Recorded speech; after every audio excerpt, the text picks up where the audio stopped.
This is Kass, and I'm going to tell you guys the story of the first time I met Gangstarr.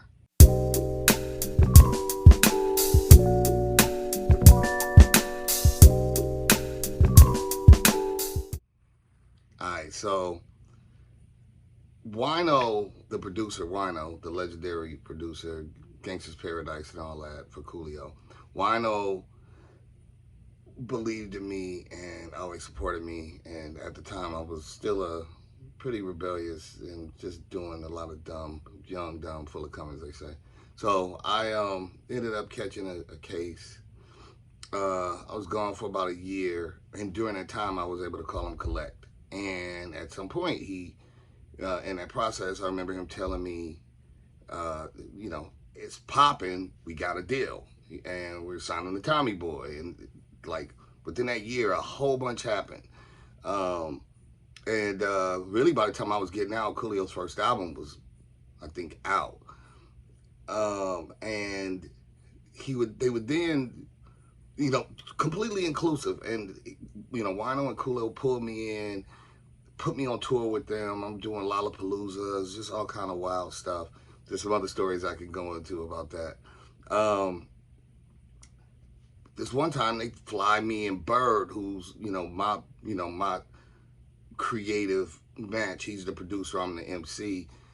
They flew us out to New York, and we go to New York, and I'm pretty sure we're underage, but we go to not the tunnel, to the Palladium. So in New York they had a Palladium too, and I remember we're underage apparently because we can't get in. So me and Berg got to stay outside, and Wino and Coolio and them, they go in. They're going to meet Gangstarr. Of course, I'm a big Gangstarr fan. I want to meet, Guru. I want to meet DJ Premier, and we can't get in. So we're just standing outside. We're not really tripping. I think we were really just fascinated with really being in New York, like in the culture, part of the culture on the hip hop side, not like visiting families or homies, but like kind of really in the mix. And but we want to meet Gangstarr, and we cannot get into this club. And so I always remember, part of this is kind of sad and tragic, but it's just a testament to New York City. And to our right is a crowd of people that may be waiting to get in line or can't get in, they talking, whatever. And we saw like the illest murk out. We saw this crazy murder. So it was like a Spanish dude, he was like chilling. And then one dude duffed him, which is a duff is when you grab somebody like the full. No talking though. No gangster talk. This was the illest murk out I've seen. Dude walked up, another dude walked up, whispered something to his ear, and just jabbed him up. And then they all slowly walked away. The crowd go crazy. Ah! While security's dealing with all that, we bounce into the club. So me and Bird walk real fast, hop up in the club, get in the club. We on. Go in the bathroom, whatever, duck and dive. And then we got to go up some stairs, and we finally meet up with Cool and Guru. Coolio, Wino. There's Guru. There's Premier, and I didn't, back then there was so-called East and West drama. I didn't realize a lot of those legends at that time really had great rapport and hung and dealt with each other.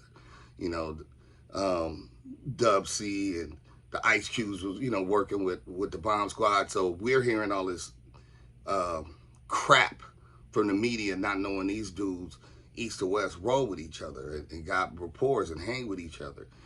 Even to this day, they have really great rapport. And so it was just crazy. It was surreal to be in there. Got introduced to Premier, Guru, and I remember we looked, and I'll never forget this.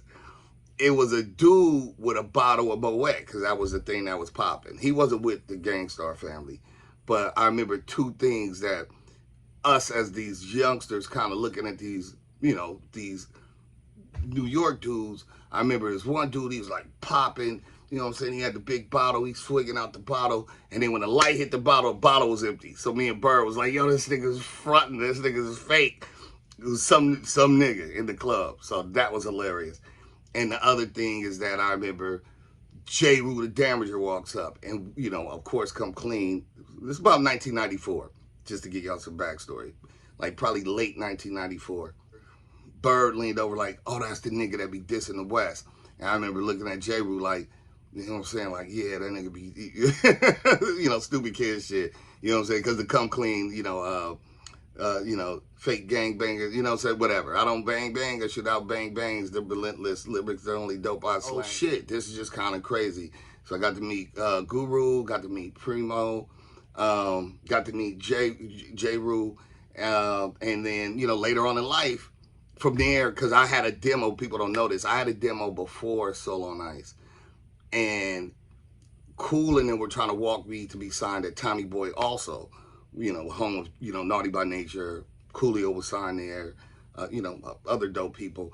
So they were trying to get me signed there, and Albie would always be like, Raz is too lyrical. So my first demo, I wanted to be signed there. And I think at that point, I probably, at the Palladium, as I was, you know, introduced to DJ Premier, I was like, you know, when I get my deal, man, I want a beat. You know, dumbass kid, I want in. Like, nigga, you are Premier, nigga. I want to be from you. Like, my hit list, like my favorite, you know, my two favorites is, you know, technically is Dr. Dre and DJ Premier. So I'm like, I want a DJ Premier beat or else I'm not really a real MC. And, yeah, that would take another 10 years, but I'm glad I got my first one, the Golden Child. But yeah, man, it was a crazy story, you know, trying to, you know, get from point A to point B, again, being that fly on that wall, but a little bit more than the fly on the wall, you know, a factor or becoming a factor and meeting your heroes and them being cool and then, you know, actually manifesting, you know, working with DJ Premier, being in the studio with them many a times. After that, being in the studio with MOP, you know, with Guru, with Bumpy Knuckles, chilling, just drinking, witnessing magic happening at D&D.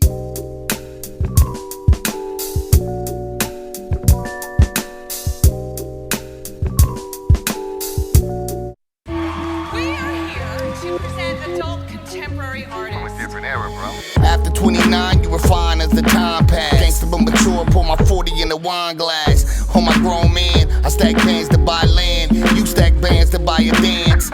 Low vibration, beloved. Best be the owner or the DJ if you still every night clubbing. Some things get played out, like trying to learn the newest dance craze while you tweezing your grades.